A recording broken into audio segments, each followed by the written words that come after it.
గుడ్లపాడు TDP నాయకుల జంట హత్యల కేసులో మాచర్ల రూరల్ పోలీసుల విచారణకు హాజరు కావాలంటూ మాచర్ల మాజీ ఎమ్మెల్యే పిన్నెల్లి రామకృష్ణారెడ్డి అతని సోదరుడు పిన్నెల్లి వెంకటరామరెడ్డిలకు నోటీసులను జారీ చేశారు. విచారణ అనంతరం మాచర్ల మాజీ ఎమ్మెల్యే పిన్నెల్లి రామకృష్ణారెడ్డి మాట్లాడుతూ ఇవాళ ఉదయం నుంచి సుదీర్ఘంగా పోలీసులు మమ్మల్ని విచారించారు. పోలీసులు అడిగిన ప్రశ్నలకు అన్నింటికీ సమాధానం చెప్పాం. విచారణకు మేము పూర్తిస్థాయిలో సహకరించాం. కేసుకు మాకు ఎటువంటి సంబంధం లేదు. అనవసరంగా ఈ కేసులో మమ్మల్ని ఇరికించారు.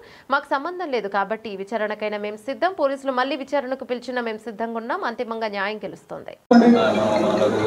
మే నెలలో జరిగిన గుళ్లపాడు జంట హత్యల కేసులో అన్యాయంగా నన్ను మా తమ్ముడిని కూడా దాంట్లో ముద్దాయిలుగా పెట్టడం జరిగింది.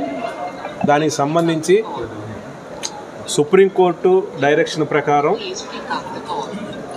పోలీసు వారు ఇప్పుడు పిలిస్తే వాళ్ళ దగ్గరికి పోయి విచారణకి హాజరుగమ్మని సుప్రీంకోర్టు గైడ్లైన్స్ ప్రకారం పోలీసు వారు నోటీసులు ఇచ్చారు. ఈరోజు 27వ తారీఖు ఉదయం 10 గంటలకి రావాలని కూడా వాళ్ళు నోటీస్ ఇచ్చారు. ఆ నోటీసు అందుకొని ఈరోజు మార్నింగ్ 10 గంటలకి పోలీసు వారి దగ్గర హాజరు కావడం జరిగింది.